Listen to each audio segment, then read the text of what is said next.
Hello guys, welcome back to my channel.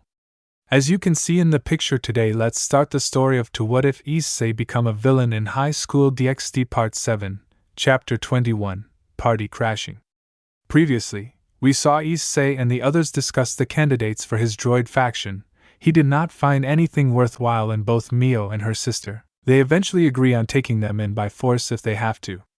However, their attention is then directed to the magic circle that opened up, and this was revealed to be Gabriel. She told them that he meant them no harm. Soon afterwards, the Maka sisters were revealed. They tried to hug Issei, but he does not remember. After recollecting his memories, he remembers them. Horionites, as they all go inside to catch up. They then explain their situation to the rest of the group. As they became even more disgusted at what Ria's Gremory and Dehyde did, Issei also revealed what he has been doing for the past few months, as they were surprised that Issei had changed. Nevertheless, they refused to change their relationship for him, and became even more closer to him. Issei was happy with this, as they all go inside so that Issei could settle them down in the house. At night, Issei was working on the gauntlets for Innovate Clear and Telos Karma as Nyx joins in. Issei then asks her to fire an attack at her. Nyx was reluctant, but she accepted this as she does fire the attack at Issei, who manages to change its trajectory, leaving him unharmed. They then rest for the night as they have a good day. The next day, Sona confronts Segi for his actions, as Segi points out that she is also to blame, but Sona refuses to take responsibility, and she tells that she can ruin his life even more, with Segi vowing to take revenge from Quinella and Charlotte for ruining his life, as Momo and Ria watch in sadness on their crushes change. After a while, Issei along with Quinella and Charlotte check their sleeper agents, Asia and the newly acquired Gasper, as Issei commands them to infiltrate the Gremory Peerage, which they do so. As they return back to the Orc, they are embraced by Rias. As they do what Issei asks them to do, they all prepare for the party. Meanwhile, Issei visits Gondel, and they both get ready to head for the party. However, before that, Issei makes a visit to Inner Gondel, as she asks what does he want to achieve after telling her his intentions. He leaves as the duo get ready for the party. The girls who were not going for the party were all ready to take down Qua Academy once and for all. Meanwhile, both the Naru sisters discuss on what is going on in the Devil Kingdom, as well as their contacts with the magicians as they prepare for the party. However, they will soon realize that their fun will be their worst nightmare. Banjo's residence, 8 p.m. Miyuki, are you sure of this? Issei looked at his student, and she had a stern look on her face.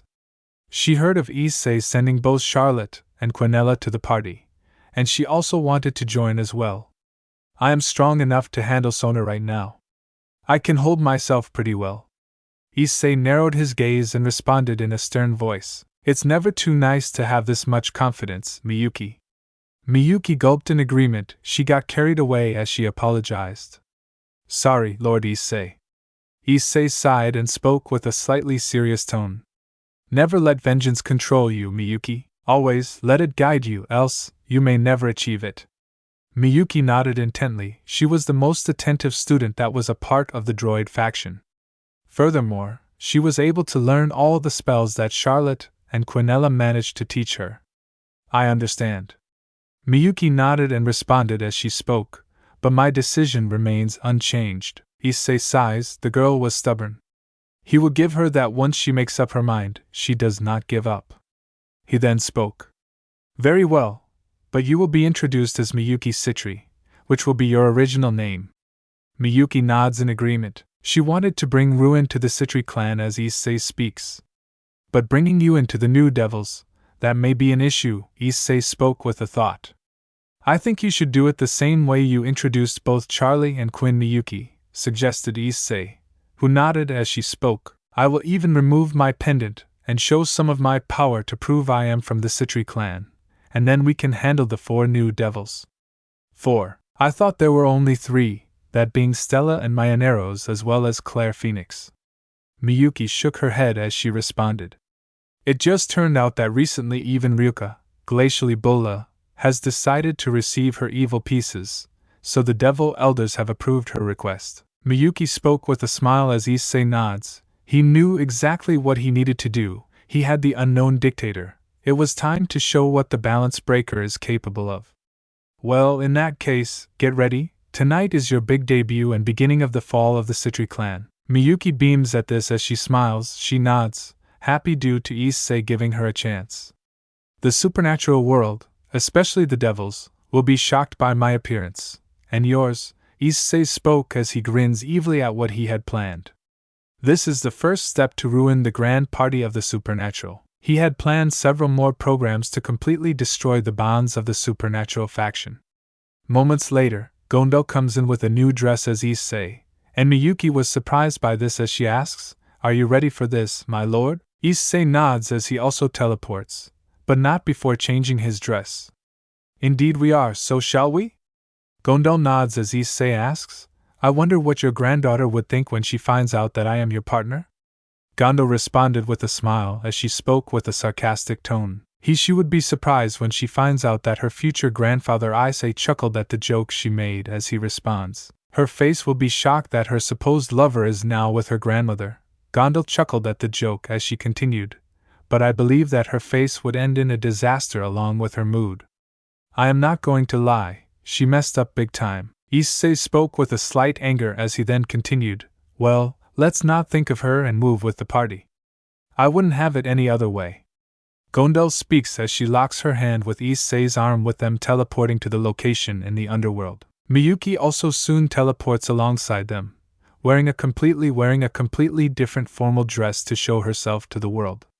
Brand Party, Lucifer Territory, Underworld, 9:30 p.m. In the underworld, everyone was preparing for the party, where the waiters began to receive everyone that had come to the party. All members of the 34 demons had come as they wanted to see the girls. They only heard that 4 members were coming into the party.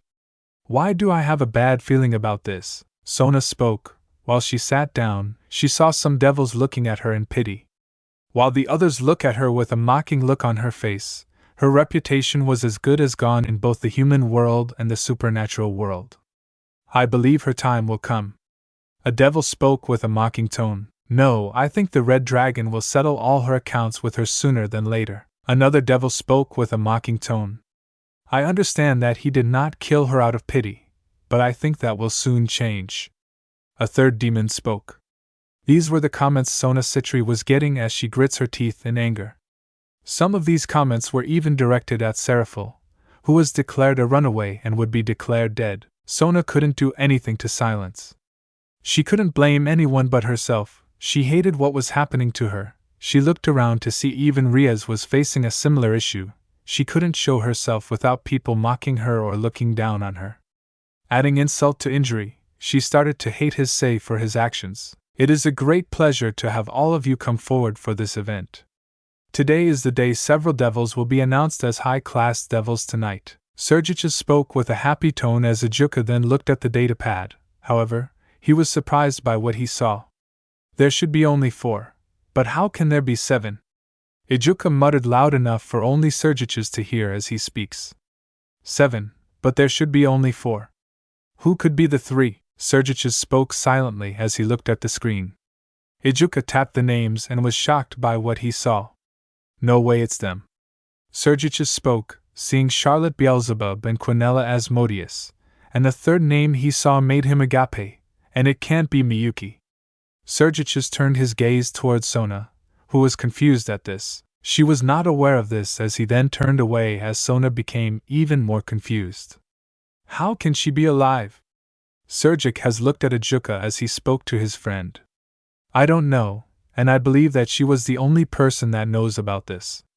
"Could this be Heidi's doing?" Sergius spoke nervously, to which Ajuka responded, "I believe it is him. We can't do anything. We'll just announce he will be coming soon." Sergius muttered, to which Ajuka nodded. The other leaders wondered what was Ajuka thinking as Ajuka announced, "Sorry, there was some technical difficulties, but I believe that instead of 4 candidates, we will be having 7 candidates. Each one will be having a set of evil pieces delivered to them." Ajuka spoke, shocking everyone, but it was a welcome surprise. The devil smiled arrogantly, knowing that the 4 girls were chosen by them. However, before anyone could say anything, a muffled scream was heard. The leaders and some of the devils quickly walked to the location as the guard pointed out that, and a familiar magic circle opened up. It had the circle of the Welsh dragon. The leaders recognized who this was, as Zeus grits his teeth in fury, along with Sona Sitri, who weren't happy in seeing him here. A while later, issei stepped out wearing a formal suit. He had worn a black suit, a gray jacket, a white shirt, and a purple tie. However, what surprised her was that who came along with him. She was a white-haired woman who had her hair tied up. She wore a yukata with her shoulders were bare. The edges of the yukata was fuchsia with the main color being purple and having a floral pattern on it. The bow around her waist was colored with gray with a diamond pattern on it. You are one lucky boy, Auden thought in amazement. In just a few months he was able to turn his life upside down. The person who had come with them was none other than Roswas's grandmother, Gondel. Fufufu, Gondel chuckled as she continued, it seems like we are attracting a lot of attention. Gondel spoke as she pulled issei towards her. After all, he was her partner to this. What is the meaning of this? Roswais asked her grandmother with a tone full of surprise since, when did you know him? Roswas was surprised to see her grandmother behave so affectionately with someone whom she barely knew. Well, my granddaughter, since I did not have any partner to come to this grand party with, I asked Lord Issei to come, and he approved of this. Gondel spoke with a smile as she asked with an innocent face, did I do something wrong? But he can't be here, he is forbidden. Sona spoke with a bit of fear and anger, as issei shook his head and responded. Did you see a sign where it states Red Dragon Emperor Issei Haido is prohibited from entering? Gondel spoke with a mocking tone as Sona looked at her with a murderous look. She, however, had the fear that issei may hurt her. If she tried anything with Gondel, issei ignored Sona and asked in a mocking tone, and besides, you did receive my gift, didn't you, Ajuka? Ajuka nods. Upon issei's questioning, he and Sergiches wondered what issei was doing here. But despite this, he wanted to ask. But even then, why are you even here? Why does this party interest you since you have had no intention of being involved with the factions? Ajuka spoke seriously as Gondola answered him. I told you, Lord Beelzebub, I wanted to bring him here on my own accord, so what is the issue? Did I do something wrong? Ajuka was silent. He got his answer that issei was here to only enjoy the party as Rosas then asked Branny, does that mean you are wanting to have a relationship with him? Rosso is asking courteously as Gondel gave a smirk. Issei decided to give her an answer in his own way. He decided to bring Gondel towards him and give him a kiss on her mouth, which caught everyone including inner Gondel off guard as she looked at issei with a flustered look. After splitting up, leaving Gondel agape by what just happened, even she had a blush on her face as issei spoke. Does this answer your question? Roswas was beet red upon seeing this, that it put Ria's hair to shame. Some of the group like Ria's Gremory, Sona Sitri and Roswas watched the scene in disbelief. Others like Latia Astaroth, Sigvra Agars, and a few watched the scene in surprise. They never expected this to happen. This relationship cannot happen. She is already a widow. Brother Ike spoke trying to reason, but issei looked at her and responded. I dated Yusaka, and she was already widowed with a kid, so I don't think you should judge me, Ike. Issei spoke coldly, to which Ike realized this and apologized for her actions. Issei sighed as he spoke. Some like Valir Lucifer and Ingvild Levite and looked at the scene in amusement as they knew that Gondel was on the side of issei, but they weren't expecting a relationship. Either way, they were happy to see the faces of the faction leaders. Others like Kusha, Abandon, and Coriana and Rilfes watched the scene in surprise as they gave a disappointing glare to who ignored them, while stopped them and tried to divert their attention to some other location. Granny, it's unhealthy to have a relationship with someone so young, especially someone who is almost younger than me. Rosways muttered the last part while trying to make her grandmother see reason as she tried to make her reflect on her current choices as she did not bother looking at Rosways and spoke with a smile. This is a party, right, and I chose him as my consort, and it's best if they continued with party. Gondel spoke while she took his aide by the arm as she walked ahead. Auden then spoke with a mocking tone. It seems like he is building up a harem. Odin spoke as he watched the scene in a smile as Sona muttered with disbelief. This can't be true. How can someone this cruel have a harem? Sona spoke as Odin spoke while narrowing his gaze. That's your problem. I would advise you to leave him alone, Odin spoke while leaving to have a drink. Well, forgetting the incident with the Red Dragon Emperor, I believe it is time to start up with the party. Ijuka pointed towards Issei and Gonal, who did not seem guilty about this, as he continued, "Let us continue with the presentation of the 7 new devils," Ijuka said with a smile, earning the nods of all the devils as they all watched the door with interest. Moments later, the door opened up where 7 beautiful women came, Sona wide in her eyes. When she saw the last woman, she started sweating profusely. She knew this was Miyuki Shiba, whom she believed to be Miyuki Citri. This was noticed by Issei Hayabu, who thought with an evil grin, "The show is just getting started, my dear Sona Citri." The first girl was Stella Naresh. She wore a pink yukata with yellow and orange flower engravings, the bow was red, and the hair was tied in 2 coves by 2 yellow bows. Many blushed when she showed up like this. The next one was Mayonnaise, who wore a regicata that faded to black with an engraving of pink flowers.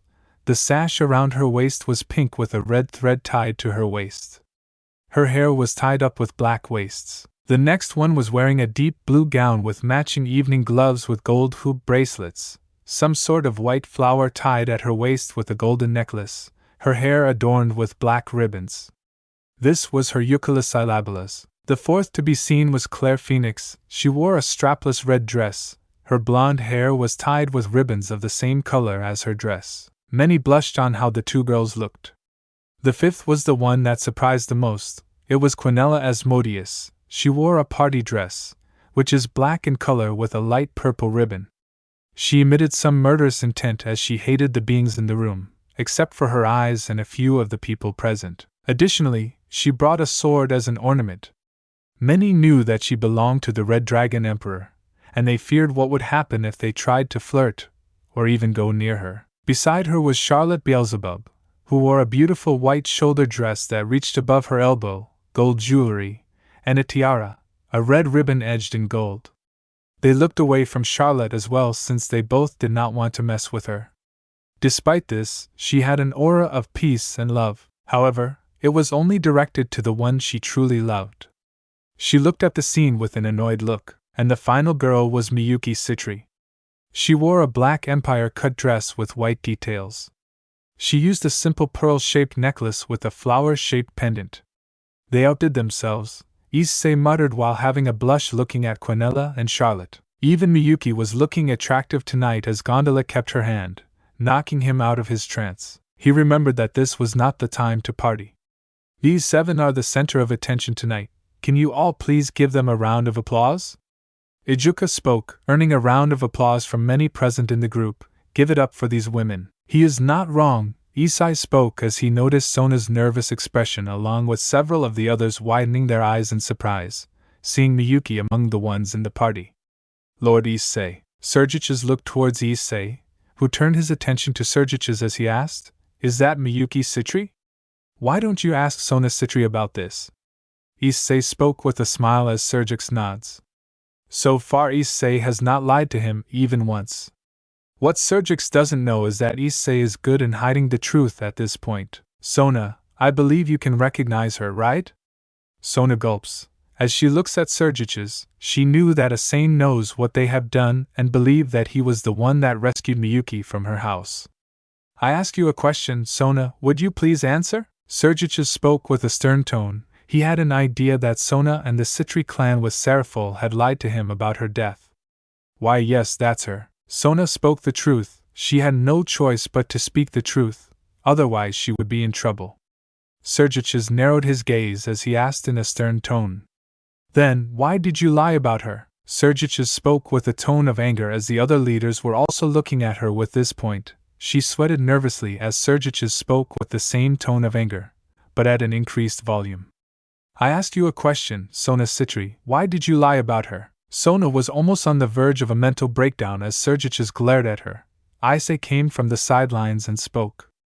I will tell you the answer, Issei spoke looking at all the leaders as Odin asked. What is that you know? And these devils don't. Issei chuckled at Odin's question as he turned to Miyuki and spoke. Or how about this? Let's hear it from the horse's mouth, right Miyuki? Miyuki nodded with a smile as she spoke. I am not going to lie. Every word I say will be the truth. If you don't believe me, you can check my memory, right? The leaders nod in response. I was kept hidden by the Sidri clan for the past 12 years. Lord Lucifer, I have never experienced the outside world of the supernatural, let alone the human world. Miyuki spoke with a sad smile. Many were surprised by this, some felt pity for her, while those that hated Sona Sitri glared at her, who was on the verge of crying as Miyuki looked at her sister and spoke coldly and seriously. But this was all a devious plan conjured by Sona Sitri and Seraphil Leviathan. They wanted me imprisoned, they wanted me to never see the light of day again, they kept me here on purpose, it was all their purpose. Miyuki's words caused many to discuss among themselves. Sona was close to losing it. But your words, Miyuki, don't get us wrong, but your words are hard to believe. Sergius spoke in disbelief. As Ijuka nodded, he did not want to believe the words. As Rias exclaimed, "Why, you're lying?" Sona would never do something to her own sister, Rias exclaimed in a completely tone of disbelief. She was thinking that it was issei manipulating her younger sister against her best friend. Rias has already almost lost everything, her status, her lover and her reputation, all of which went down the drain. Ever since Issei revealed everything about Dai Hideout to her, she hated what happened to her, but couldn't blame everything on him.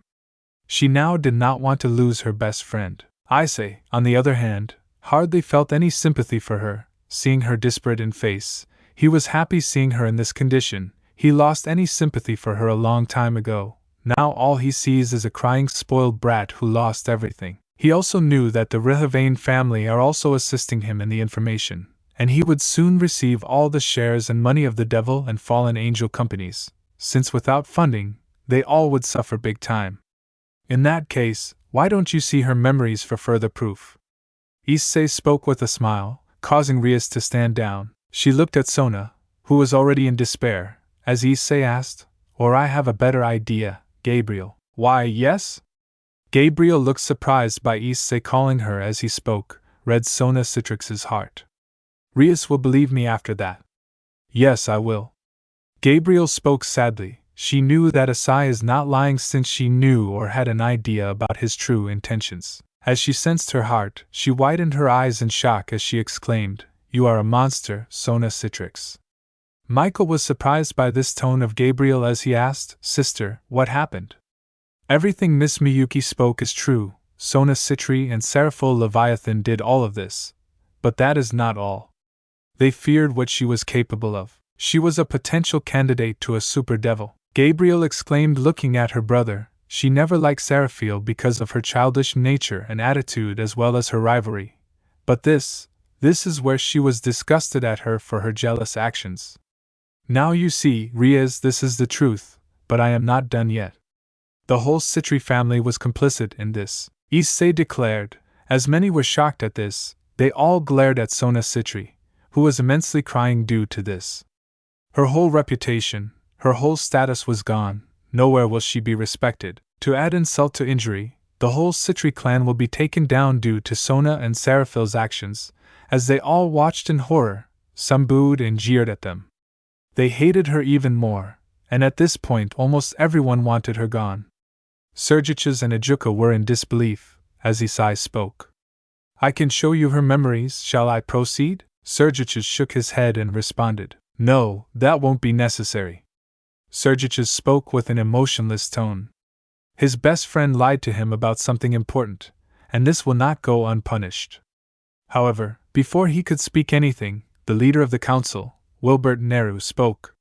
He was not happy with what was going on. He was described a well-built man with red hair and matching colored eyes, who has horns that seem to be twisted near the tip, elf-like ears and tattoos that appears to be on a portion of his face and goatee. He is also shown to be dressed in noble clothing. He glared at Sona and spoke. "Lady Sona Sitri will no longer attend this party." Wilbert spoke coldly as he looked at her with disgust. "Your punishment will be decided tomorrow. Since today is a day of celebration, not sadness, your leave will take place immediately." "Do I have any objections?" Sona shook her head, still under the stress. As she walked away, her movement was sluggish and lifeless as there was pin-drop silence. Once she left, Sergius spoke. "I apologize for her actions. I hope this does not hamper our alliance in any way." The leaders shook their head as Shiva spoke. I wouldn't say much, but her actions have jeopardized the alliance. And had Lady Leviathan Shiva was interrupted by Wilbert, who spoke. I am sorry for the interruption. Lord Shiva, Seraphol will no longer be considered as Lady Leviathan Seraphols, and many devils widen their eyes in shock due to this. However, they stayed silent. I hope you don't mind. Seraphols nods as Wilbert looks at him. The man was never a fan of the Grimmery clan due to his past with them. Sergiches and Ajuka clenched their fists, not only due to Seraphiel's dismissal, but also on her betrayal. Shiva nods in response. I agree very well. Where was I? Oh yeah, Seraphiel's Citri. Had she kept this hidden, then this would have caused major problems for everyone. You had a potential devil who could have made a better candidate for the Leviathan position, and this is why you lost someone important. Wilbert and Sergiches nods, as Wilbert then asks with slight worry. I do, Sama. I hope that you don't have any problems. Issei shrugs and responds. Like I said for a lot of times, not my monkeys, not my circus. Wilbert nods, as many sweat drop. This dialogue has been quite remembered across the factions, as he continues, your problems aren't mine, and Miyuki will be under my protection. Does things clear up? Wilbert nods. He did not want to provoke him in any way. They wouldn't have ever known about Miyuki, and now they have lost a very strong devil. He knew the three girls were only there to reclaim what is rightfully theirs. Mio was surprised by this due to her arrogant nature. She looked down upon many devils due to this, as well as beings of the other races to see her father terrified of him. She looked down on every being. This included everyone except the devils, or more accurately higher class or beyond. However, she did show respect to those that deemed respect. Seeing her father act like this still surprised her. Basically, her father seemed to not risk him to anger as she knew he was strong, and she had to also follow her father, lest she not meet the same fate as many who dared taunt or defy him. Stella gulped seeing the situation. She may be a princess, but unlike her sister, she was not that arrogant. Nevertheless, she was surprised that her father, who used to gain respect one way or another, showed worry and fear against him. Hopefully, she manages to get out of this situation safely. Claire sighed. She had a feeling this would happen. She knew that Issei was cruel. She wondered whether even giving herself to Issei would be enough. She knew Issei was not perverted as he did not show interest in the girls that were offered to him, and she knew that Issei did not take advantage of him. Furthermore, she also knew that Issei did have hatred for the Phoenix family due to what majority of the clan members had treated him. This would be difficult than she had anticipated. Iruka was quiet. She never tried to talk to her friend, Lesha. Ever since she was given to Issei Hidu, she feared that Lesha may hate her primarily due to her actions. But she feared that if she visited Hidu, Issei might intercept and kill her. She was afraid that if she would try something wrong, Issei may kill her. Charlotte and Quinella smiled seeing the leader's state, as they were aware that Issei has already created tremors in the supernatural. Even Miyuki was happy that she will soon get justice, and the architects of her pain would suffer. The three girls knew that Issei would be there for all to see, that they are all safe and sound. That was the trait Issei had for those that he truly cared for. Issei watched as the party settled down.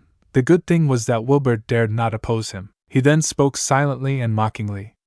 Apparently those old people are too scared to make a move. Gondal nodded as she responded. You can't expect much from them. They are always like that. But they are not as stupid as before to try something against you. Gondal spoke as she rested her head on Issei's shoulder. Inner Gondal blushed at what her other self was doing. She was happy that Issei did not try anything with her. But love, that was a whole different story. It takes time to develop. Well, aside from that, you should be concerned about your granddaughter. She is too horrified by what she is seeing. Issei spoke mockingly while looking at Rosweiss, who was jealous at this. She was beet red and was glaring at Issei. You can't do much for her if she continues living the way she is. She will always remain single. Gondal spoke calmly as Issei sighs. Even Inner Gondal had to reluctantly agree with her counterpart. Rosweiss was too rigid because of her attitude. I understand, but let's just let it work out for now. Issei spoke normally, to which Gondal nodded. She then got up as she watched the devils conversing with the main attraction of the party. Meanwhile, as this was going on, there was a conversation that was happening between Claire and Revel, who were catching up with the former having a bored look on her face, while the latter desperately and miserably tries to change the subject. It was Aldi's fault. He cheated on me. Clara only shook her head as she responded coldly. You can't put the blame on him, Revel. That's not how it works. How can you screw this up so badly? Revel retorted angrily. But even then, he deceived and betrayed me. This earned a glare from the second oldest Phoenix child, as she spoke coldly. Don't play the fool, sister, now thanks to that our clan is history. Claire then spoke angrily. Also don't pretend that you are not at fault. You went with him just because he was good looking. Revel looked away in response. But sister, if I can explain it to the people, they will understand my motives. Claire shook her head and responded seriously, that's not how it works. You know that the people blamed the DXD group and the pillars primarily because they have no one else to blame for what is currently happening. Claire glared at Revel, who widened her eyes in surprise as she countered, that means if we defeat Malik and the droid faction, then everything will go back to normal. Revel asked with a helpful smile as Claire face-bombed, even if they somehow, keyword being, somehow managed to fix this situation, the stain on the clan is irremovable, and then it will never go away. It doesn't work that way. You can't defeat Malik and his faction, especially Grievous, since they have moped the floor with all of you more than once. Claire spoke seriously, to which Revel looked away. And even if you did defeat him somehow, the clan's reputation is tarnished to the point of no return. It would take a miracle to even recover the current status, let alone improve its influence. Blair sighed. She understood her sister was betrayed and fooled by Dai Hayadu. She could only blame him for what had happened, but even then, everyone that looked down upon Issei, everyone that treated him like garbage and humiliated him were all responsible. Latia was looking at the scene. As she sighed, she was approached by Ryuka, as she spoke nervously. Biom Latia. Latia turned her attention to Ryuka. She looked away immediately, except Siegfura. She hated the four Satans for pretty much making her a Sai's fiancée without her consent. No one came for her. Aside from that, this included Ryuka as well. She had heard her parents contact her, but they never visited the Hayata residence, and she started to hate them for that. Lashia, please wait. Irika exclaimed, as Lashia looked at her coldly as she spoke in a similar tone. What do you want, Irika? Lashia then continued in the same tone, you abandoned me before, so why can't you do it again? Irika looked away as she spoke. I was afraid that HIDUW would attack me. Latia scoffed at this. She heard that Hestia visited Athena without a problem, yet they couldn't. Besides, how are why you doing? Better. I have been in a better state since I lost my own self, thanks to my uncle. Latia spoke coldly and with spite in her tone as Yuryuka continued. I am glad Yuryuka spoke as Latia was ready to walk away. Wait. What? Latia glared at her as Yuryuka flinched. She then spoke. I was wondering as should I visit you sometime later at the Hayata residency. Iriak stuttered in slight worry as Latia turned away as she spoke. Do whatever you want. Latia walked away as she reached Sakura, who spoke. That was kind of cold. Latia sighed. She still had a little care for Irika. She understood her fear, but she did abandon her. In Latia's eyes, Irika abandoned her, and she will never forget that. It hurts.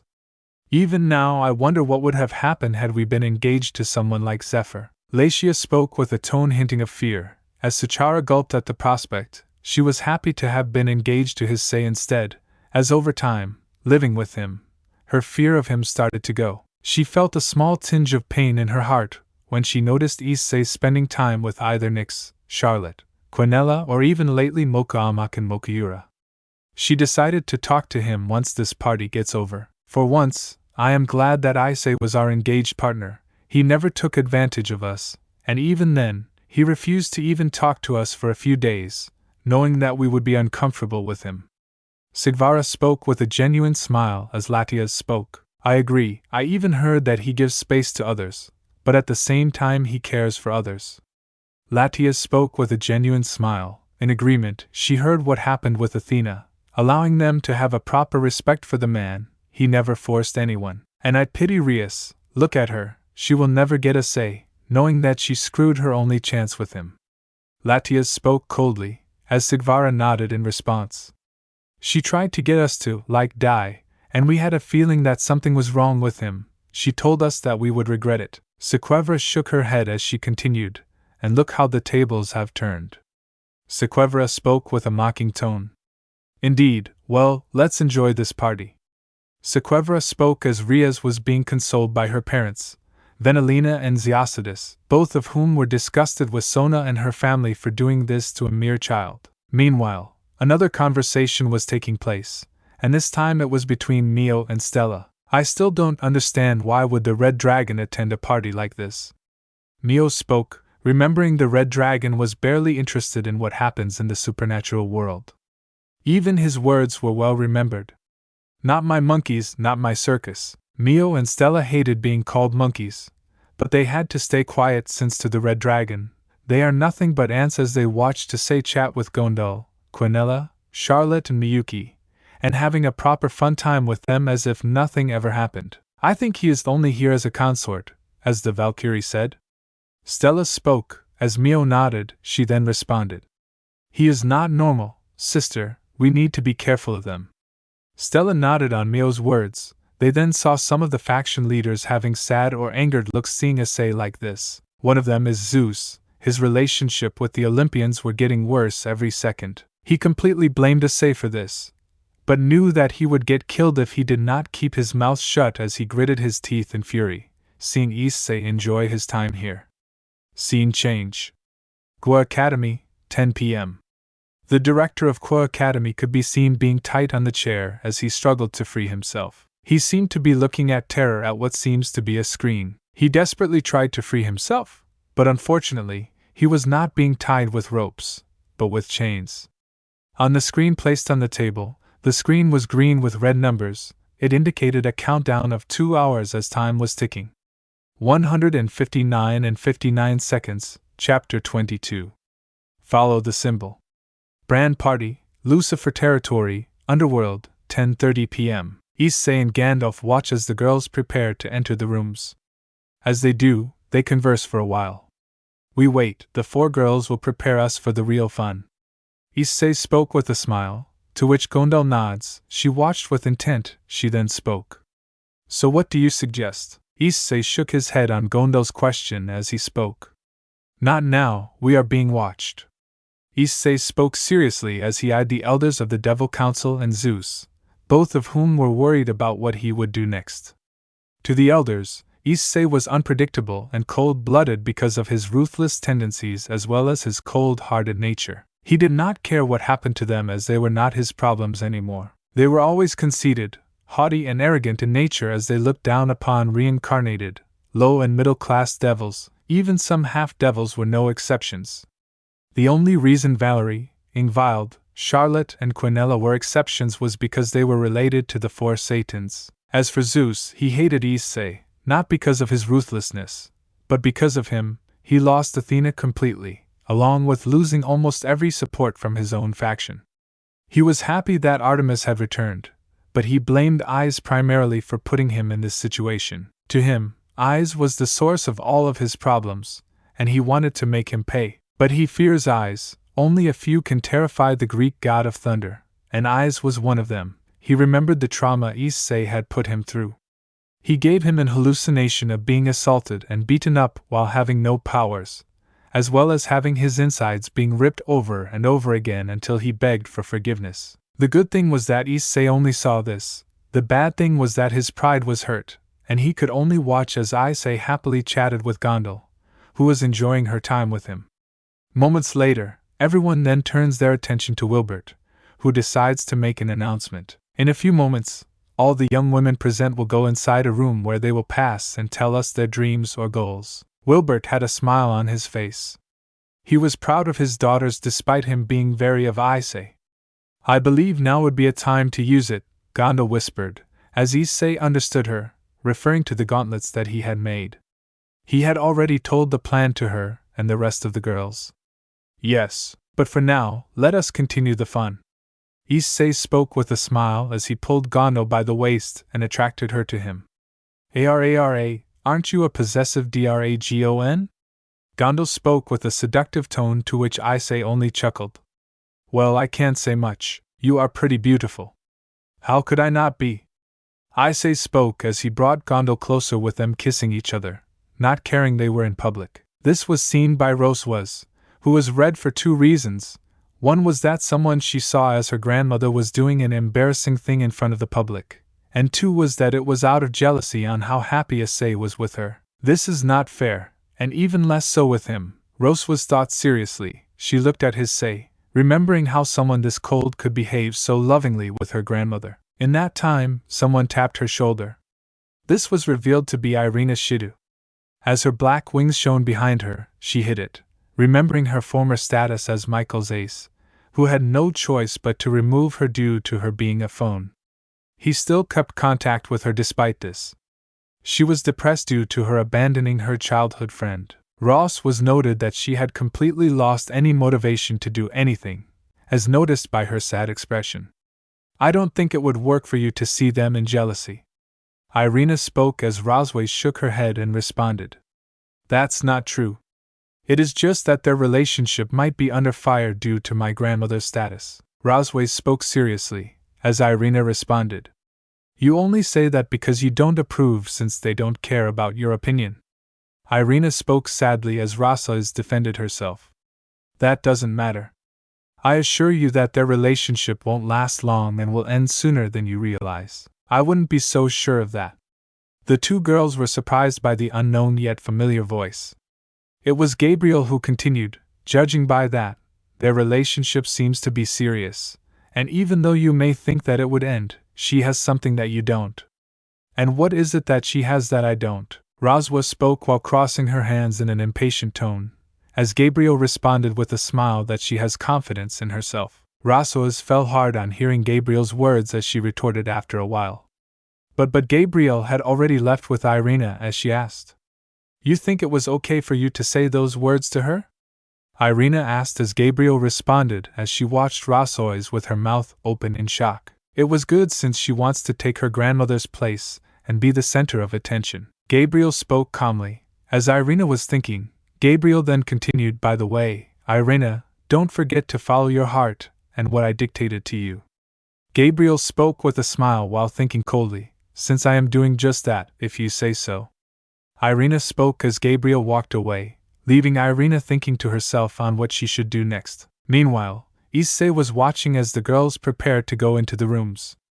The first to pass was Stella, along with her twin sister, Mionius, then it was Ryuka, followed by Claire, then Miyuki, and finally Quinella and Charlotte, whom both look at Issei and give a side glance to Issei and nodded, implying that they will start their part of the plan. These rooms will be so easy to infiltrate, Essie thought mockingly, and nobody would even notice us.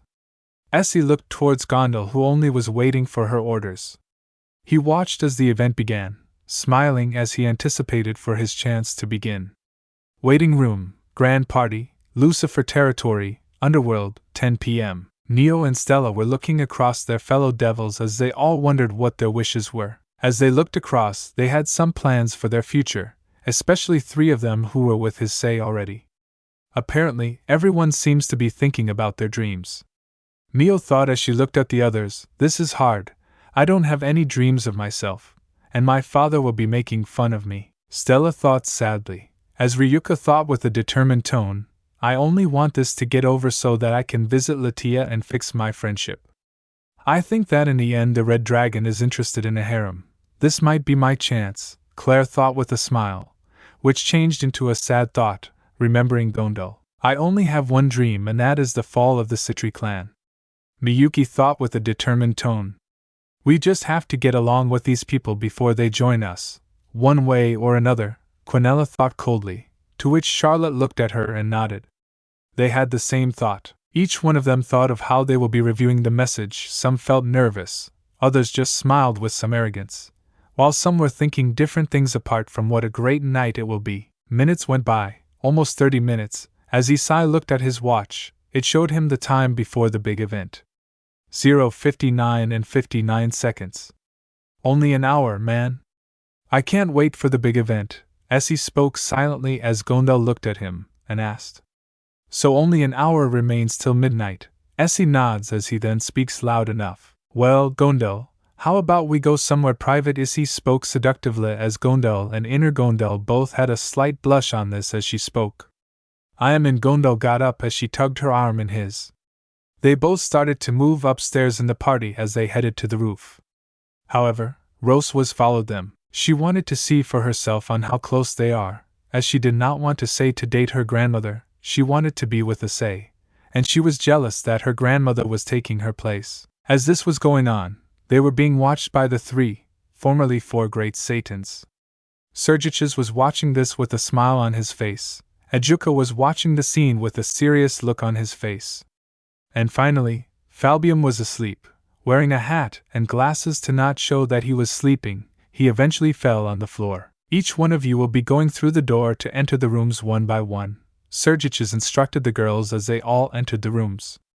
The girls entered the rooms one by one as the first one to enter was Mio, followed by Stella, then Claire, then Irika, then Quinella, then Charlotte, and finally Miyuki. The three girls smiled as they began their plans. The plans for the party to turn into a disaster were soon to begin. It seems like the rooms are well monitored. Mio spoke since she was able to sense multiple presences. True, after all, the droid faction will attack us at any time, that is why these precautions. Quinella spoke, feigning anger in her voice. But shouldn't it be earlier if Malik wanted to attack us? Charlotte asked with disbelief, to which Stella responded. I think it is his intention to catch us off guard and strike us when we don't expect it. Quinella then spoke as she smirked internally. You have a point, it is doubtful that he will attack now. Quinella feigned worry as they all entered the rooms. Scene change. Roof, Grand Party, Lucifer Territory, Underworld, 10:30 p.m. Issei and Gondel were at the roof. They had a feeling that Rosweiss would follow them due to Issei sensing her presence. She would be spying on them as Issei spoke with a smile. Issei's eyes became similar to that of when Gasper activates his balance breaker. And now, balance breaker. Time control. Issei activated one of the balance breakers of Ian Baylor, as he did not have any need for darkness manipulation right now. Time stopped for everyone, minus Gondel, Issei, Quinella, Charlotte, Miyuki and the other girls. Issei looked at Gondel as he spoke. But it's time to transform. Issei transformed into Malik as he and Gondel started to head to the different rooms as he spoke in a mocking tone.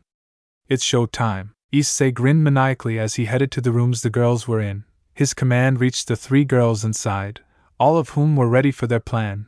Their goal was to take down and turn all four girls to their side, either by turning them into sleeper agents or by asking them to willingly join them. The four girls were Ryuka Glacial Abelas, Claire Phoenix, Maya Naros, and Stella Naros. They all looked around, moving as if nothing wrong ever happened. They eventually felt a presence, an unnerving one in face. But the Claire spoke as she turned around, seeing the girls all stopping dead in their tracks, all of whom were widening their eyes. Are you girls all right? Claire looked at the direction as she also widened her eyes in shock. The one in front of her was just like she had heard, a bald head, a red tight shirt, and a metal jaw. The man in front of her was none other than Malik. Good evening, ladies. Malik greeted the ladies, all of whom widened their eyes seeing who was in front of them. Them, Malik? Mio spoke with slight fear. Is this some kind of a joke? Mio exclaimed as Malik chuckled and spoke. Oh no, my dear ladies, tonight is no joke, and it is a pleasure to meet all seven of you ladies. Both Quinella and Charlotte had a blush knowing that it was Issei in the guise of Malik, but kept it in. Miyuki also had a small flustered look as Malik spoke, and besides, you are not going to scream or something. The leaders are outside, and all we have to do is just shout. Quinella spoke while pretending to be angered, as Mio responded. That's right. All we need to do is go back there and tell the leaders. Mio spoke angrily with a grin, trying her best to be brave, as Malik internally face-palmed. How stupid can these girls be? Issei thought as he got back into his Malik character. He scoffed and spoke with a joyful tone, like they will help you in this situation. Not to mention, I should be thankful for the feast they have given me. Malik looked at the girls as they planned an escape, and I thank 3 people for offering me this feast. Don't think you will get away with this. Claire spoke coldly as Malik responded, if you're die-high, you did not stand a chance against me. What makes you think you will? Malik spoke with a mocking tone. You girls go, I will stall him off. Charlotte spoke as Quinella internally squealed in jealousy, knowing what Charlotte's real intentions as she spoke seriously. Contact the Red Dragon Emperor. Only he can stop us. But Claire spoke with a growl as she accepted the situation. Fine, we will get help as soon as you can. Claire spoke seriously as Malik turned to her and spoke. Well then, Beelzebub, let's dance.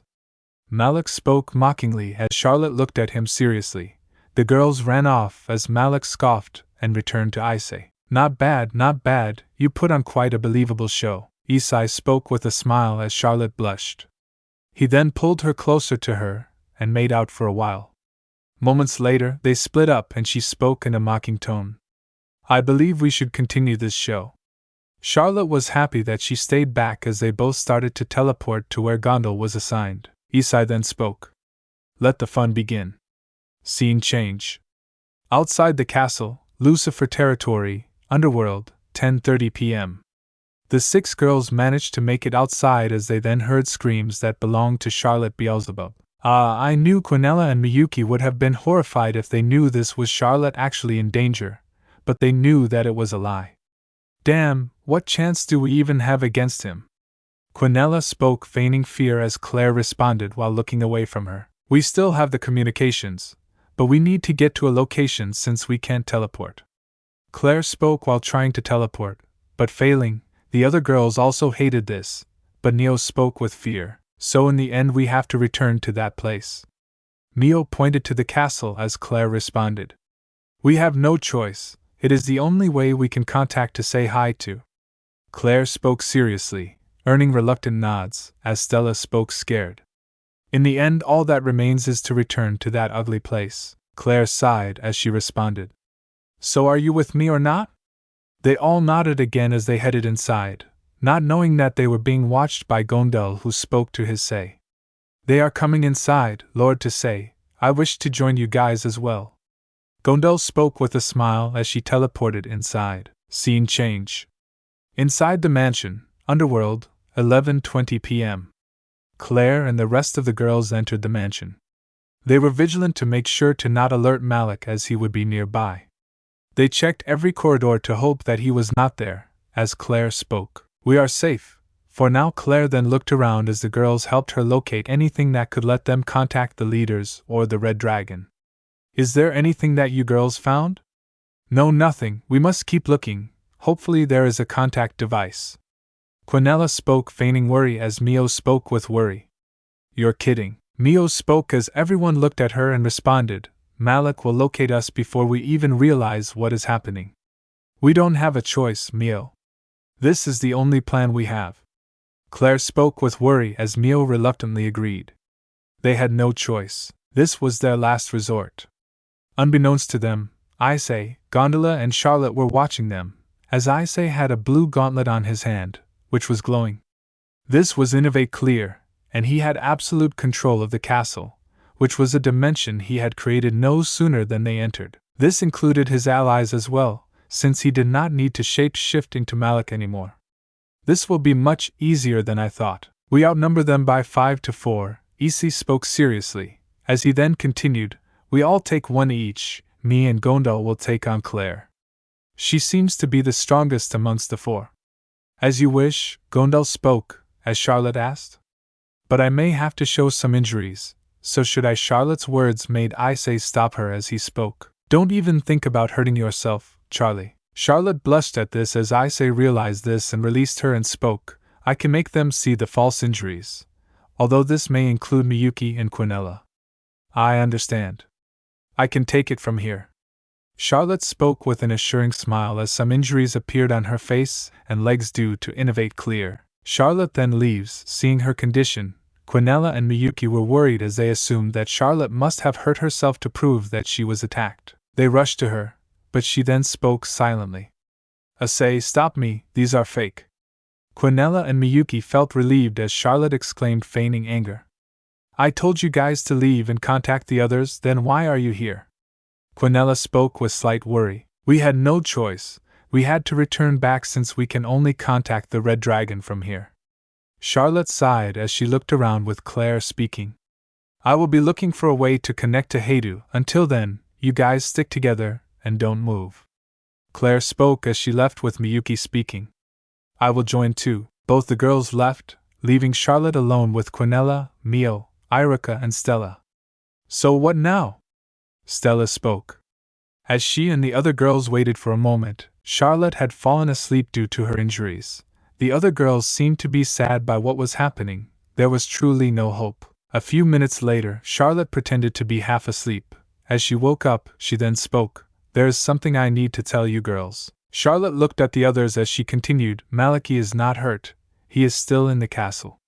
The girls were shocked, except Quinella, who was feigning the emotion. As Stella spoke, You're kidding, right?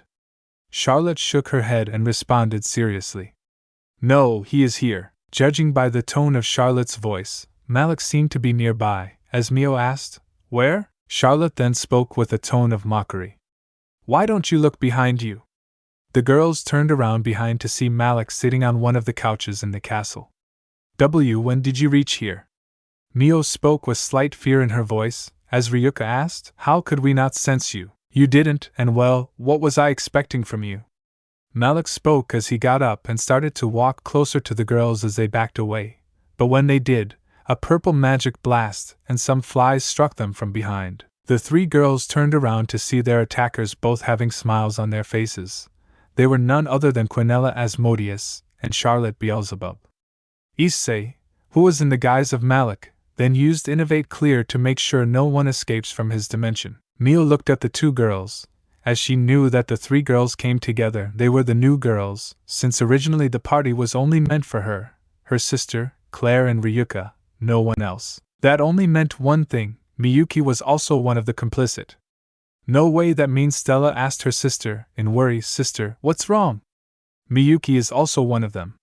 Mio spoke with fear, as Malik, Quinella and Charlotte were surprised by her deducing skills she had, as Malik spoke while clapping. Bravo, you really are something. While Stella and Ryuka were angry by this, Mio was still thinking as she muttered. All three of them came with Heidu, even Charlotte and Quinella, and if all three are traitors, then that means Mio looked at Malik analyzing him. She wondered what his real intentions were, as she asked, Does Heidu know about you three betraying the factions? Mio looked at Quinella and Charlotte with a glare as Charlotte spoke. Bravo, you really are a fortune teller. Charlotte spoke with a mocking tone as she continued, but a failed fortune teller. Tell me the truth, damn it. Mio exclaimed. She was furious at what was happening. Gee, relax, don't get your hopes up. No, he doesn't know.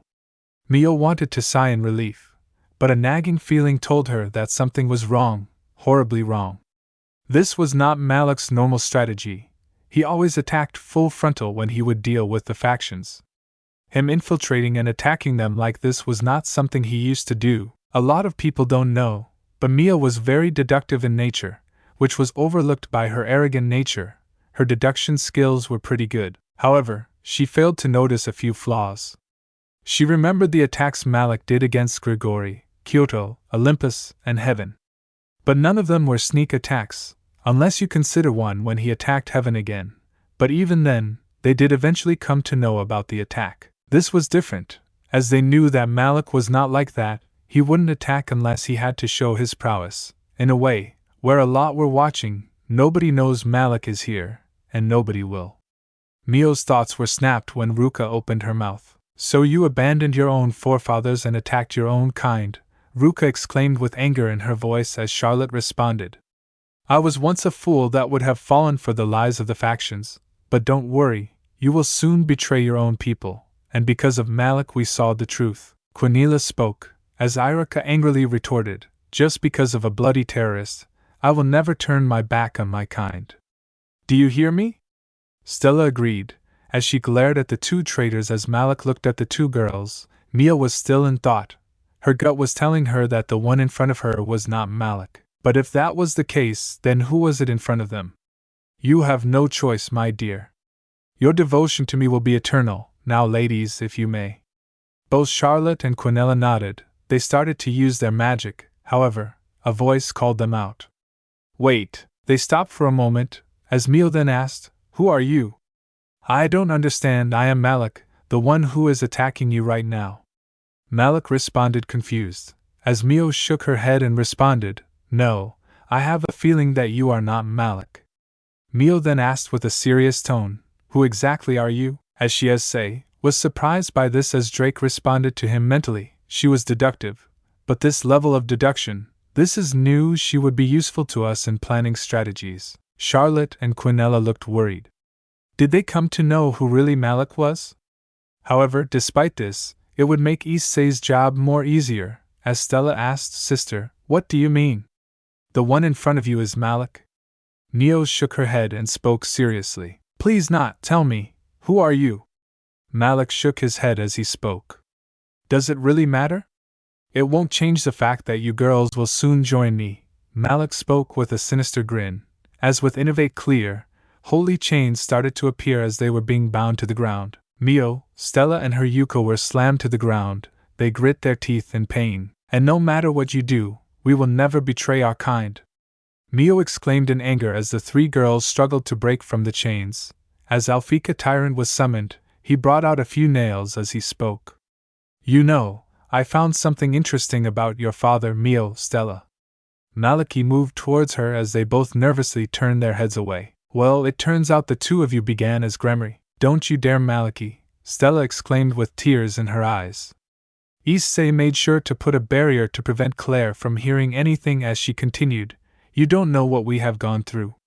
I figured as much. You hate the Gremorys primarily because of Zeoticus Gremory, didn't you? Or more accurately, your father hates the Gremory clan, doesn't he? You! Neo screams, but then she looks away. She vividly remembers her father being a former Gremory member, and the humiliation she and her sister went through was too much. She also started to cry, while Lyaruka, Charlotte and Quinella wondered why she was like that. I love a good story. Maliki spoke with a mocking tone as he continues, My information states that Wilbert Narrows was once called Wilbert Gremory, the older brother of Zeoticus Gremory. Maliki spoke with a mocking tone, causing Iruka, Charlotte, and Quinella to widen their eyes as Mio and Stella start to tear up. But from what I heard, something happened that caused him to be exiled and disowned. He was admonished, humiliated, and even beaten up because of what the Lord Gremory, as well as Lady Chis's Gremory did to him. Right, everyone was silent, leaving a sniffling Mio and Stella. They remembered the grief their father went through, as Malik continued. But I must give him props to that devil. He built his own clan from ground up and even made a name in the Devil Council, being their leader. Malichi's tone had some admiration in it as he then changed to his mocking tone. Despite this, he became no better than those fools in the council. A foolish man became the same as those fools in the council. It almost felt like he never learned. What an idiot. Don't you dare, Mio screamed. As her hair covered her face, Stella was glaring furiously at Malik, as they hated him admonishing her father. Mio then shouted, Don't you dare speak about my father when you know nothing about him. Mio continued in the same tone while crying as she glared furiously at him. People have hated and looked down upon my father because of them. You don't know the grief he faced. You don't know the suffering he has faced. Mio took a deep breath as she continued, You are just a cold-blooded murderer. You are just a being of destruction, a megalomaniac. You know nothing of suffering and you never will, Mio shouted. Balak narrowed his eyes as he gave a cold glare. His glare was like they were looking at a predator, and they were the prey. Before she could react, Issei grabbed Mio by her kimono and yelled, You think you know suffering? You don't know what it feels like to be looked down upon every time just because you are an average being. I was hated just because I never had a power that would be well known. Malik's outburst caused Mio to nearly pass out. She was terrified of him. Stella and Iruka were frozen by fear. Mio's eyes were filled by fear, as he yelled, Your father sure suffered, but he never learned from that. He was a fool that never learned from his suffering and changed. He became the same rotten being as the rest of the Devil Council. Balak calmed after a while and he spoke, Even you two were influenced by your father. That is why you will ruin your father. With your very own hands, all three of you will turn against your own family, and you will serve the droid faction with full loyalty and admiration. Malik had a sinister smile as the girls widened their eyes. Mio then begged, and no, please, and my father and sisters all have this privilege, please, I beg you. Iryuko also joined in the pleading with Stella. However, Malik removed 9 holy nails and threw 3 each on the girls. Do not resist. You will soon realize that the supernatural factions are your enemies just like my allies have. Iruka then spoke as her eyes started to fall droopy. And no WYW, what did we? Their vision started to blur as they fell unconscious. Iruka was not even able to complete her words. The illusion fell off, and Issei took a deep breath as he tried to not remember his past. He looked down, remembering what made him into who he is. Are you okay? Issei jolted up. As this was revealed to be Quinella and Charlotte, both of whom had worried looks on their face, Essie nods as the girls came closer. Just remembering my past. Wilbert's suffering is nothing compared to mine. Just because she suffered or her father suffered, they haven't learned. Wilbert has a little of my respect, but he is no better than any of those prideful and arrogant devils. Issei shook his head as Quinella and Charlotte looked at their 3 targets. As Charlotte spoke, so what should we do with them?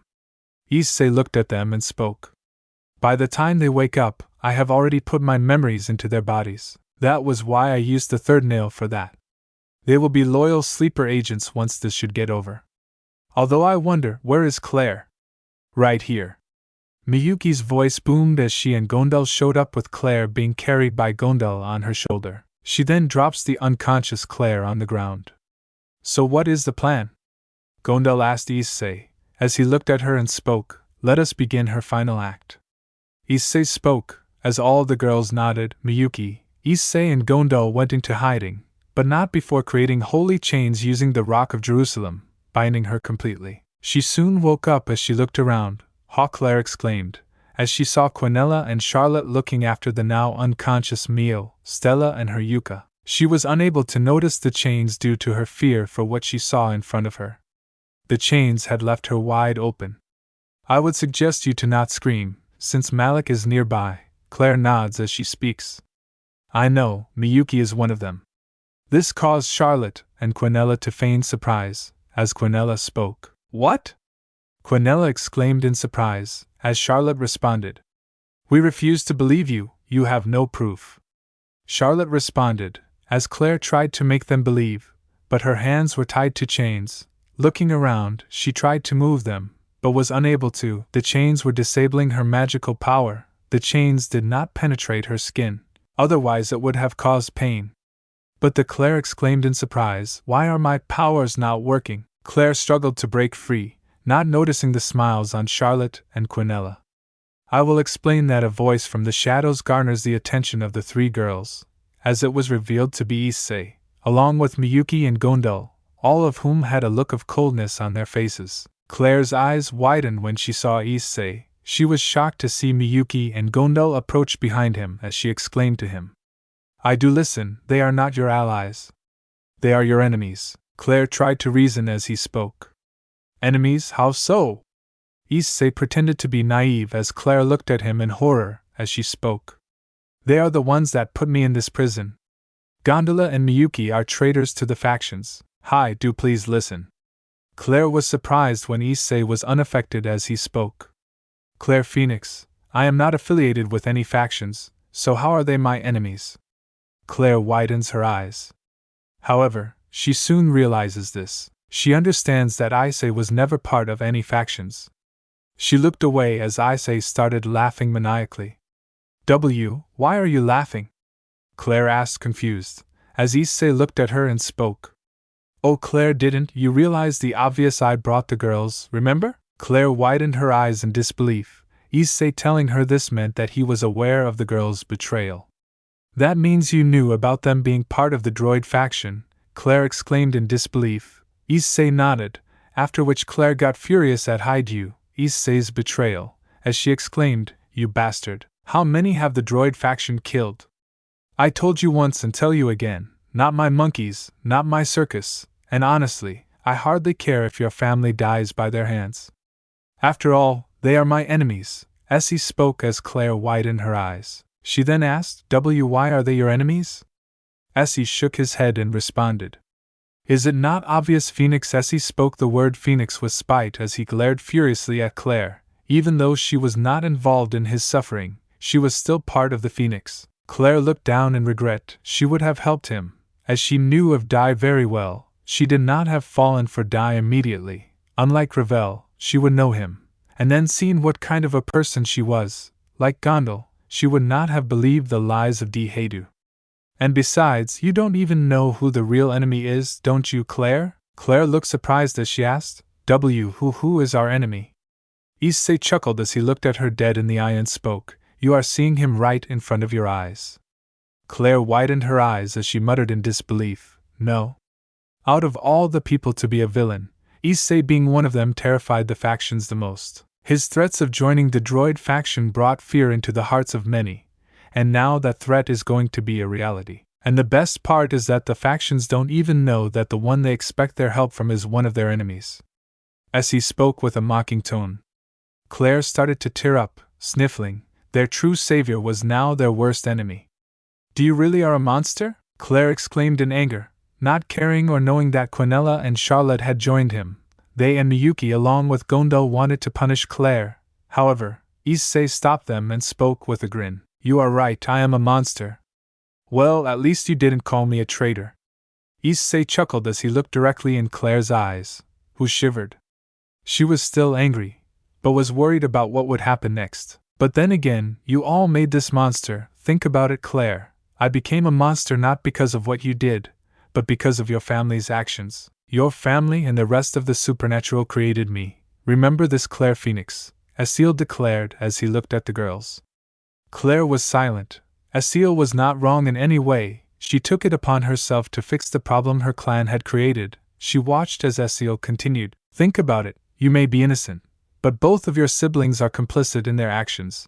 And let's not forget what Riser Phoenix did to me. Issei shook his head and spoke. You really expect me to forget all of that? I told you before, I see no worth in saving a pathetic clan like yours or protecting the clan like before, so why the hell should I show them mercy? Please, I will do anything. Claire pleaded to Issei. She knew that even with her power, she stood no chance against him as Issei laughed. Oh Claire, don't you remember that you figuratively gave yourself to me? Issei had a mocking smile as Claire widened her eyes and asked, why you knew? Claire's tone was horrified as Issei smiled in response. I have eyes and ears everywhere. You should have been more careful in keeping your secret. Claire was in despair. She and the rest of the Phoenix clan were being watched. That meant that Issei, even though not being part of any faction, had tabs on everyone and knew who he could target. Then no please bear my family. I beg why you, Claire begged Issei as she spoke. Please don't do this. As he shook his head, he put his hand up, and El Fek, a tyrant, was summoned. He brought out a few nails from it. Claire's instincts were telling her to flee, the weapon he wielded, as he spoke. Don't worry, Claire, I won't touch your family. Claire started to smile as she hoped that her pleas would reach him, only to see him grinning maniacally.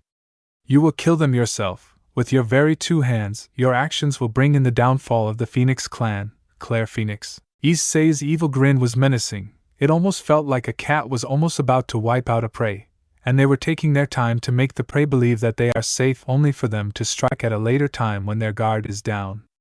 Then no please why do you want to torment me? Oh, like this. Issei shrugged. His experiences with the factions made him apathetic and cold to those that were involved with making his life a living hell, even those close to his tormentors. I am altering the deal, pray I don't alter it any further.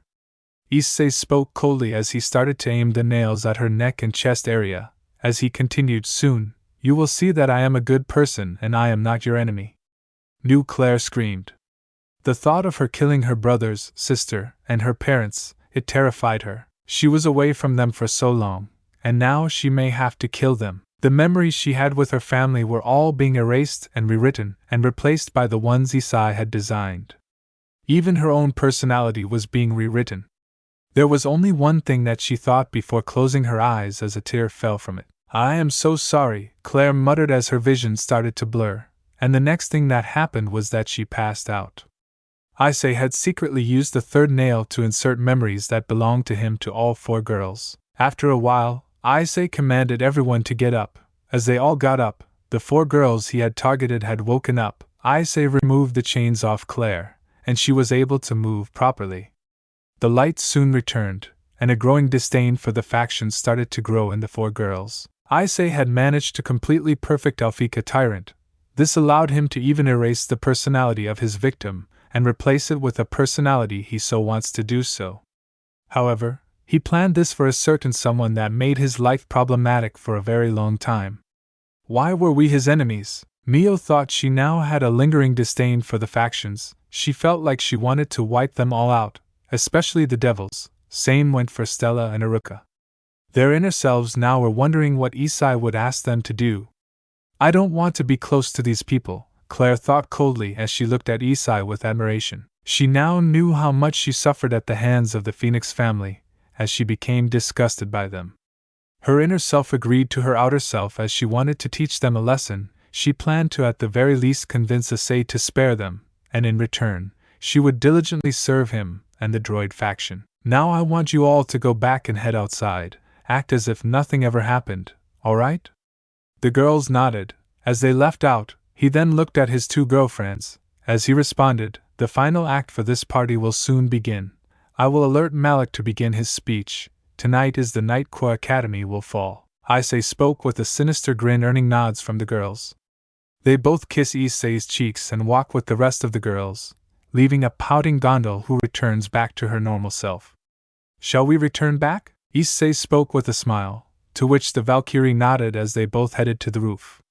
Issei reactivates Ian Baylor and reverts time back to normal. He then starts to play his part. Scene change.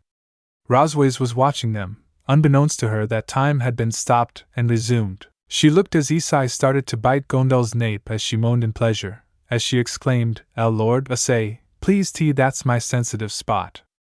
Issei kept sucking on it. He saw the grandmother of Rosways no longer having a dignified expression like she usually did. She had a flustered look as she was breathing hot air to Issei. Her expression seemed to be panting. She was exhausted. Her breath was intoxicating even towards Issei. Had it not been for Drake suppressing his dragon instincts, he would have done it with the Valkyrie right then and there. He mentally thanked his best friend for not doing something he would regret. In their gondola was also blushing, as she exclaimed to her outer self and to say to stop this. She was embarrassed by what she was witnessing. Gee, grandmother, Rosweiss muttered in disbelief. She had never seen her like this, especially her expression. Taras was. Her grandmother was strict and dignified. This seemed to be a completely different person. Is that all the great Gondal has gotten? Issei spoke in a seductive voice, as Gondal was unable to move. As Issei was ready to make out with her only for Issei to stop, he narrowed his eyes, as Gondal asked, Ice, what is the matter? Gondal was confused as Issei looked at the direction. It only took a moment to sense her. She also narrowed her eyes. Even she was angry as Issei exclaimed, Ross was come out? Issei glared at the scene, and the next thing Ross was came out. She had a flustered look as Gondal spoke. Ross, why are you against my relationship? Gondal glared at Rossois, who shivered from the glare as she spoke. But grandmother, look at him, this is just wrong. Rosses tried to defend herself as Issei responded. If you think dating your grandmother is wrong, then you are wrong. You are under the delusion of thinking you can be with me despite your relationship with D. Roswiz was silent. She glared at Issei, as he narrowed his eyes. Here look, see how happy your grandmother is with me. Issei turned to Gondola and kissed her on her lips as he looked at Rosses, who had her mouth agape. She had a blush on her face, but her smile seemed to be genuine for him. In there, Gondola also blushed. This was the only time that Issei actually was close to her outer self, and that was also an act. He was professional and charismatic, something that caught the attention of the Valkyrie. She did not want to tell him since she was already had a child and a grandchild. She felt attracted to him, but she was not sure how he would react to her proposal. I am not going to lie. If I had a choice between you, Rosweiss, and your grandmother, I will definitely go for the latter. Issei spoke, causing Rosweiss to look down sadly. She drags herself out of there as Gondel speaks. You are so mean, Gondel spoke with faint sadness. While Lynn or Gondel sighed seeing this, she knew that her granddaughter was too affected by her guilt. She was guilty of her actions in the past, but she knew that she lost someone that would care for her at all times. She should know if she thinks I am going to care or fall for her, it will never happen. Essie spoke coldly as Gondel recovers herself. They then have a moment together as they make out for a while. This was to make sure that no one suspects what is happening. Meanwhile, Inner Gondel was considering joining Essie since she was losing faith in Auden. She had doubts on whether she was a pawn or someone that Auden cared for. She noticed that times like these often show a person's true character. All she needed was a catalyst to affirm her decision. They spent 30 minutes watching the night sky. As they headed down, 30 minutes had passed with the girls soon coming from the rooms. The devils had looked at them with an analytical look, as they had to make sure that the devil girls did not make them in front of the other faction leaders. Very well then, one by one all of you will be announcing your names and your dreams when your name is called. Wilbert announced to the group as he continued, the first to go shall be Irica Glassilibalas. Irica stepped forward. As she looked at the leaders, the once leader looked at the rest with a smile. But she was internally disgusted at them. Stop pretending cause I know you hate Lord Issei. Iriuka looked at Mio and Stella who were also looking serious. But they seemed to be disgusted with their father. Plater also now had similar thoughts as she glared furiously at Ravel, who did not seem to notice. She now knew what Issei had suffered and will not hesitate to kill her if need be. Now then, I hope you have a dream, heir of glacial Ebolas. Wilbert spoke with a neutral look as Ruka spoke nervously. I wish to serve my clan and make sure my clan is well recognized everywhere. Ruka's words earned nods from everyone as Mio and the other girls also said something similar. I wish to honor my father and lead the nearest clan. Mio spoke with determination, earning a smile from Wilbert. I will do the same and support my sister. Stella spoke seriously as Wilbert seemed to be proud of this. My goal is to save and protect the Phoenix family and restore it to its former glory, Claire declared seriously as Quinella was the next to speak. My goal is to reclaim my clan's rightful place one day, Quinella spoke pointing to Falbium. As Sagitius and Ajuka narrowed their eyes, there would be a day when they would step down from their position as Satans. They sighed knowing that they are arrogant, just like their predecessors. I wish to fix the damaged reputation Shalba Beelzebub destroyed due to his desire to rule. He even damaged the true hero once, and I desire to fix the clan's reputation. Just like Phoenix, Charlotte spoke with slight sadness as Issei narrowed his eyes, remembering how he died by Shalba's hands. Even the others were surprised by what she said as Sergiches asked, Shalba's actions have left an irreparable stain on the devils. How will you fix them? Charlotte spoke, I have no idea, but I would restore my clan to its full glory. I may be a half-devil, but I will do it no matter what it takes. Sergix nods as Issei smiles in happiness. She has already proven herself as to be nothing like Shalba. Her heart was not evil like his, and I wish for equality between both men and women. Miyuki spoke, however, minus probably Charlotte and Quinella. None of them spoke their real dreams. The elders started chuckling. Miyuki's dream is foolish, as the Devil Society did not see women as their own beings. They still lived in the past and believed in men's superiority. This was true for many of their actions throughout their time, from influencing forced marriages, even harems. And even looking down on them, thinking that their only job is to breed children for their future. This was why many of the forced engagements existed for the time being. Miyuki clenched her fist in anger. These old men only annoyed her even more. Them laughing at her reminded of her sister's actions towards her in the past. The only one who wasn't laughing was Wilbert, who narrowly gazed onto Miyuki as he asked, Pray tell, how would you achieve this, Miyuki Citri? The world as you know it revolves around pure blood supremacy. Sooner or later you will be engaged to someone. Miyuki was left speechless. She knew that she was not strong enough to protect herself, at least not yet.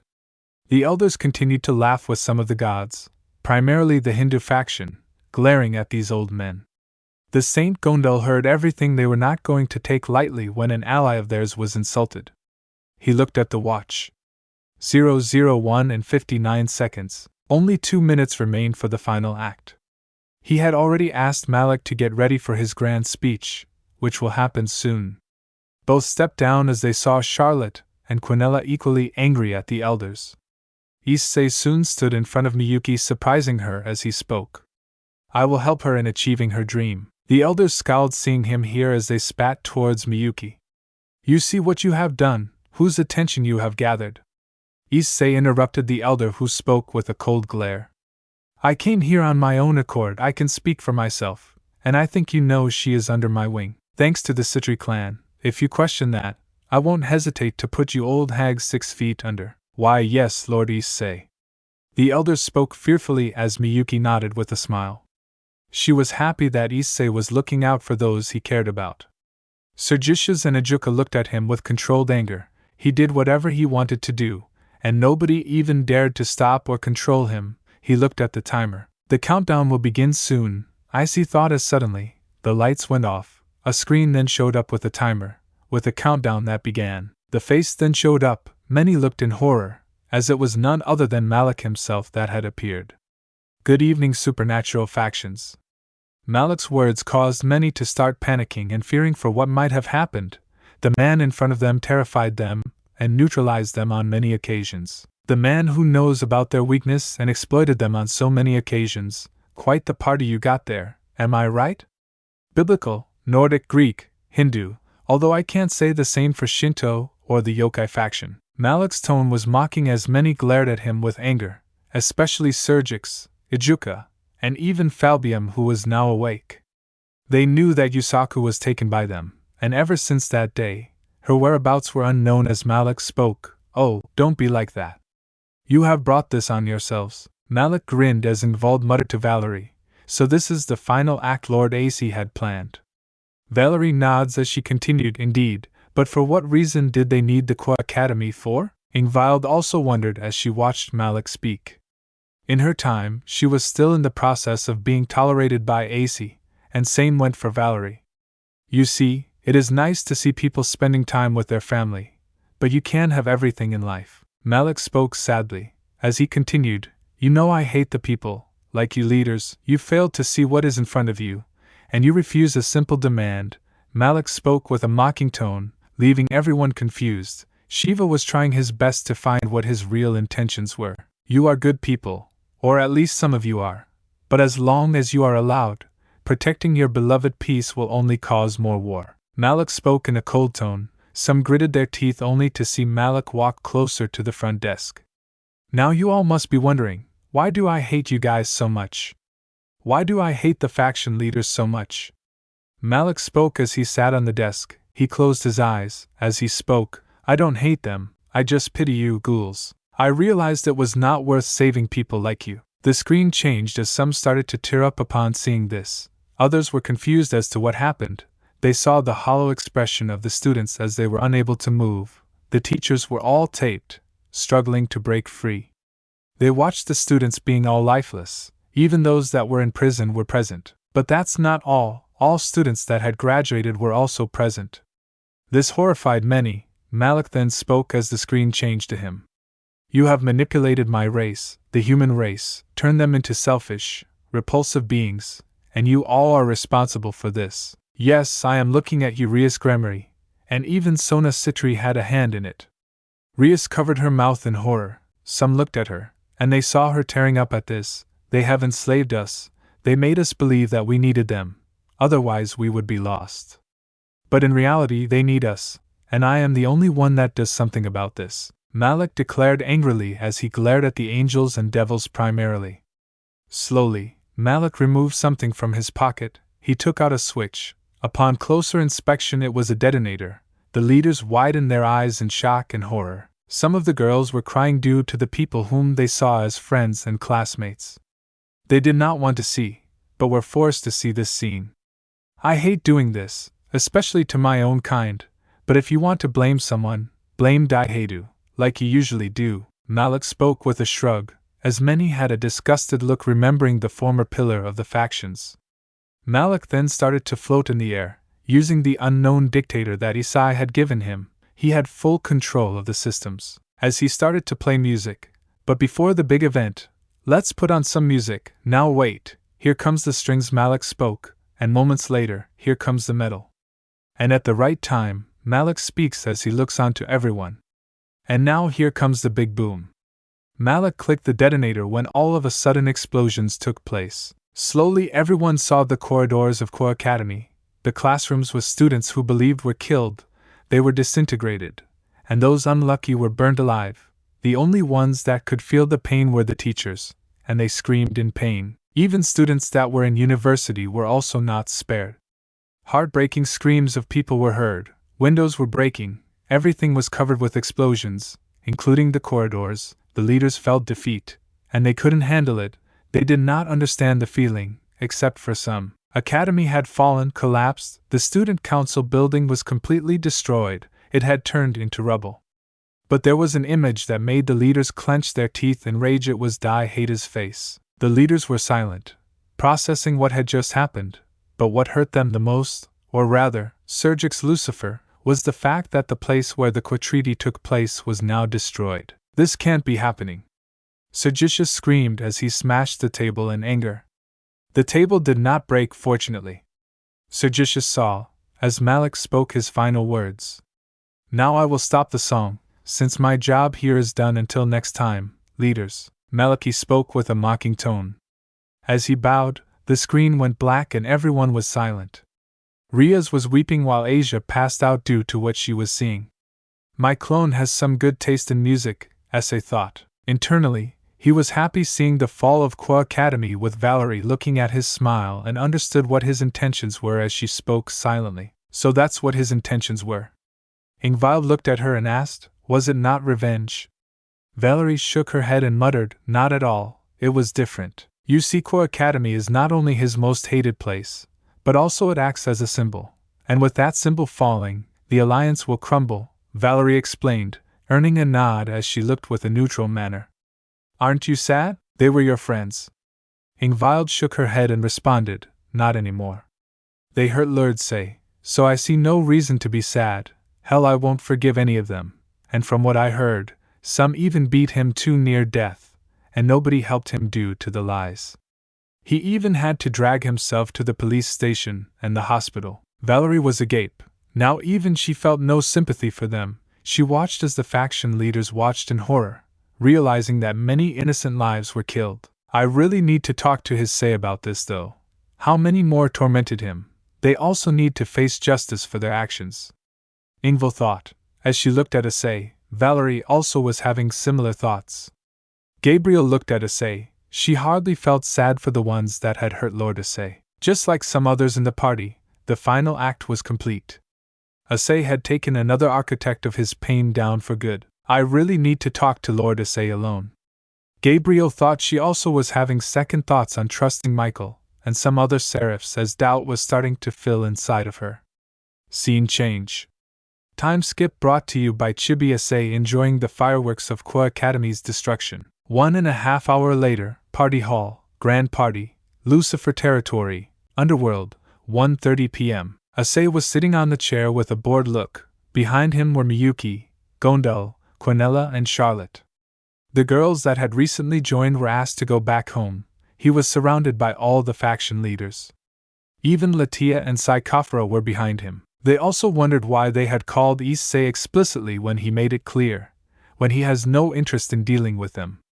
So will you tell us how to combat him? Ijuka spoke coldly, as issei responded with a snarl. Not my monkeys, not my circus. Issei responded, earning glares from the leaders, especially Sergiches, Ijuka, and Zeus. If anything, they hated him at this point. He was supposed to be the pillar of factions, but their hubris prevented them from seeing the truth until it was too late. Shiva sighed as he asked in a calm tone, what will it take for you to help us? I don't know, you had to release Nyx, that's all, but now, your pride and hubris showed that you didn't want to release her. Issei spoke mockingly and then with a shrug, on a serious note, though we wouldn't be in this situation had you accepted my deal before and not tried to control me with your own faction, girls, and putting seals on her, stripping her away of what made her who she is. Issei spoke coldly and seriously. Zeus, Ijuka, if anyone is responsible for this, it is the two of you. Both of them grit their teeth in fury as they glare at Issei. Their blood was boiling, remembering what had happened a few weeks before when Issei released Nyx. He put them through severe trauma of what he is capable of and released their shivering bodies. Shiva couldn't deny Issei's words. Indra was thinking of goading and taunting him into helping him, but he decided not to. This was their screw-up, and they needed to stand down.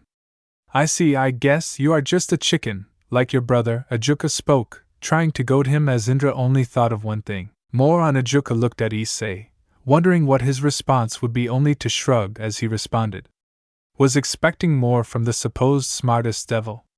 Issei looked at Ajuka and responded, "Your insults are even worse than I was expecting."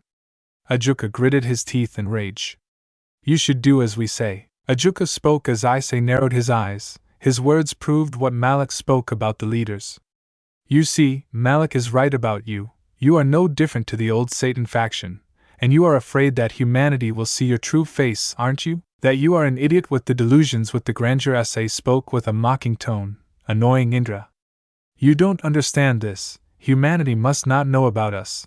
And Issei interrupted him and responded, "Oh, they will." The leaders were shocked at this. "The path you are going, you will do it yourself. And even if you don't, Malik will do the honors." Issei spoke with a mocking tone. He hardly cared about the supernatural factions. "Before me, all I see is an arrogant brat." Issei disappeared and had a light blade aimed at his throat.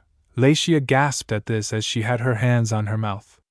Sure, she hated her uncle, but she did not want to die. Make one move, and he dies.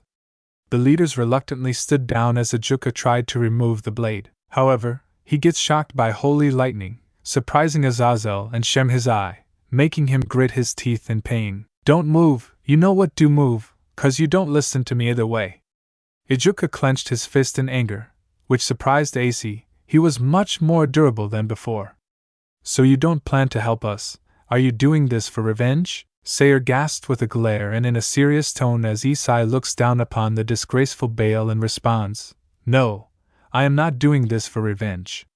Issei spoke, while continuing, "They made their choice that they never desired my help, and now force me to help him." Issei spoke as Ajuka shouts, "Then you should give the book to us, let it be used for something useful." Ajuka declared, "He has had enough of Issei, someone as selfish as you doesn't deserve it." The leaders were shocked by Ajuka's actions, as they feared that he would be on Issei's hit list. Many of them believed Ajuka was not wrong, but kept silent knowing what Ajuka was capable of. Latia was horrified seeing her uncle act like this. The Ajuka she saw was different. Never did he do anything bad to her. She was starting to lose any respect she had for her uncle. Sigvara was silent. She shook her head in disappointment, looking at the man in front of her. The girls were getting angry, especially Quinella and Charlotte. It was only after Gondal stopped them from doing something reckless, she convinced them that Issei has got this. "By what right do you demand me my book?" Issei screamed in fury. His tone was draconic as Ajuka took a step back due to fear. As Issei continued, "You think that you own me just because I wield a sacred ear? It looks like you haven't learned your lesson to not provoke or control a dragon. It seems like I should make your torture even more severe." Issei was ready to decapitate him. His eyes were green with fury, and his pupils became reptilian. Seork backed away instinctively due to fear. Gondal and Lashia were now afraid. Both the girls did not hesitate to stop Issei. As for Gondal, now was not the time to kill him, while Lashia did not want to see her uncle tortured. The two girls hugged him from the behind as he felt something soft stopping him. It was Lashia and Gondal. Realizing that now was not the time, he deactivated the light blade. As he was ready to leave, Gondal left along with him. "Gondal, where are you going?" Gondal looked at Auden, who was the one who asked her this. She then responded, "I am going with L'Oreal to say, someone needs to calm him down." Gondal spoke. As Auden narrowed his eyes, he then spoke, "I see. Do you even realize that he just nearly killed Satan Beelzebub?" Gondal glared at Odin in response. "He disgusts me. He had the audacity to force Lord Issei to work for him. Even after explicitly warning him not to do so." Gondal narrowed her eyes and started to walk away. "And you didn't even try to stop him. You should have stopped this fight from escalating, and I say this to all the leaders present, you all should be ashamed." Shiva and Indra looked down in shame due to what Gondal spoke, while Shemazai, Azazel, and a select few were furious, including Odin, while some remained neutral. Odin seemed to laugh at this, catching everyone off guard, including as he glared on to Rosway's grandmother. It seems like your love with the red dragon has blinded you. Odin then declared seriously, henceforth you are banned from Asgard and will only return when I ask you to. Odin's words horrified everyone, especially Gondal, who broke down into tears. She served Odin diligently, even refusing to join issei after all this while. Issei furiously glared at the All-Father. Even Quinella and Charlotte along with Miyuki were equally angry. Latia and Sikvara glared at Odin, as Gondal spoke. In that case, consider this my resignation. Gondal walked away, but not before flipping the bird onto the Norse god, making him angry. Issei chuckled at Gondal's actions as he then turned his attention to Odin and spoke with a glare. You should be happy that Gondal stopped me, otherwise, Ajuka would have been dead. You really are an idiot, Odin, Issei spoke, making the Norse god nearly destroy the table in fury. He gritted his teeth so much it was starting to bleed due to the pressure.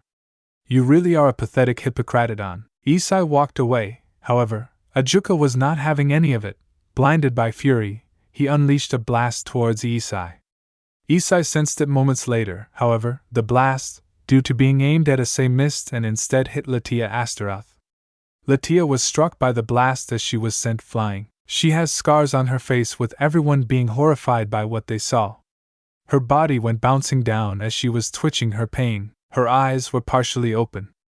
Lesha, a heartbreaking scream was made by Sigvara, who rushed to Lesha. She managed to get up as her eyes were partially opened as she spoke weakly. Sigvara fell down to a kneeling position as she supported her head onto her lap. Lesha, are you okay? Issei exclaimed. As Lesha nodded, she grunted in pain. Issei and the others rushed to Latia, who exclaimed in pain. Gi. Issei clenched his fist. While the girls were equally angry, Sigvara was the angriest that Ajuka attacked Latia. Issei got up and spoke with an emotionless tone. Sigvara, take Latia back home. Gondal use a teleportation circle immediately, that is an order. Gondal did not hesitate and activated a magic circle as she teleported the group. Sigera then asked that she hoped that Issei did not do something reckless. However, seeing his cold glare, she instinctively backed out. Ajuka was going to suffer. They soon teleported out, leaving Issei, Miyuki, Quinella and Charlotte. Ajuka, what the fuck is wrong with you? Sergiches, meanwhile, shouted at his friend. He attacked his own niece, with Ajuka speaking in disbelief. I didn't mean to, and Ajuka couldn't react as Issei dashed. He grabbed Ajuka by the throat as he slammed him to the ground. Ajuka coughed up as everyone watched in horror. You bastard. You first sell your niece and then hurt her. I will make you pay. Issei punched Ajuka in the chest so hard that it made the Satan cough up blood. Before he could recover, Issei flung him flying as he smashed onto a nearby wall as he coughed up even more. Issei was going to approach when he was surrounded by power of destruction. Earning his attention, he saw a furious Urtsix using Ruin of Extinction. He was ready to kill him if needed in order to stop the monster in front of him. He knew this would at the very least stop him. I don't think so. Issei broke through the magic using Divine Dividing, dividing its power quickly as he dashed to the Crimson Satan, and before he could react, he unleashed a concentrated blast of dark light at him. Sergiches was consumed by this as he screamed in pain. Ah! Sergiches was on the ground groaning with pain. He would kill him when he ruins him permanently. The other leaders and Grafia rushed to him. Isil then dashed towards Ajuka, who tried to use his barriers to protect himself, however. Penetrate. A voice rang from Isil's boosted gear. As he broke through the barrier, his fists glowed with holy light. Isil then punched Ajuka so hard that he coughed up. Issei did not stop there. He grabbed Ajuka by the head and started smashing him on the ground. Issei knew almost everything of his power, including his Kankara formula, which when used, as long as Ajuka had information, he had absolute control of a magical and physical ability. But Issei did not let him process the information. He kept kicking him to the ground, making him cough up as he was on the ground groaning in pain. The next thing he saw was Issei holding the true long Enus in his right hand with the Rock of Jerusalem in his left hand. Balance breaker. Gates of Babylon. Several portals opened up on Issei's command as several chains came onto Ajuka as Issei spoke. Your time has come, Master Oth. The chains pierced Ajuka's body. His limbs were pulled away from his body, and due to the holy property of the chains, he screamed in pain. Issei activated a concentrated light beam. He made sure to put some enchantments that would prevent Ajuka from tampering with it. The beam dealt some severe damage to Ajuka, making him shout in pain. Now you shall experience the full power of the juggernaut drive of my Rock of Jerusalem. Issei then started to chant the drive forward. I will tell you of the beginning. Heaven and earth split. Nothingness congratulated creation. My sword of rupture cleaved the world. Mortar of the stars. Heaven's hell is the eve of creation's celebration. Now you shall die and be silent. Enuma Elish. Issei connected the rock to his spear as he generated a beam of orangish red aimed at Ajuka, making him scream in pain as he disintegrated into nothingness. He could not fight it back because he never truly understood what this juggernaut drive is capable of. As a result, he couldn't control it. He was killed and there was nothing he could do. Issei took a deep breath due to how exhausting this move was. The leaders were too afraid to make a move. Even Shiva and Indra were silent. Odin was fearful of the man in front of them. He was worried that Issei would kill him next. He turned to Graphia and Falbium, both of whom were shivering with fear on what Issei would do to them next. Falbium was crying due to his friend dying. This is your only warning. If I ever see you in my house ever again, I will kill you. Let me make this clear. Issei spoke, earning nods from many of the fearful leaders. He then teleported away, letting the faction leaders mourn their loss. Issei could have killed them all, but he wanted to make them suffer, and suffering they shall have. Issei killed Ajuka, and now he can kill anyone he wanted to. He fulfilled his promise of killing the leaders if he wanted to do so. Unknown to him that Gabriel followed him to his residence despite the warning. Scene change. Unknown location, 2 a.m. A blonde woman was walking across the hallway as she remembered the droid faction rampaging. She sighed. Their faction refused to join the alliance primarily due to her race's beliefs. She also agreed with her factions due to her hatred for the devil kind. She and the rest of her kind hated them. Their hatred for the devil kind extended all the way back to when the Great War. They helped the angels, but they voted out of the war when they saw the biblical God die. Well, we need to prepare ourselves. The woman talked as she went inside. She had to talk with the others on how they would be prepared for the war. They are on their own and may not survive this for much longer. Thanks for listening to my video. Don't forget to like, share, subscribe and comment below your favorite part. Sayonara, see you in the next video.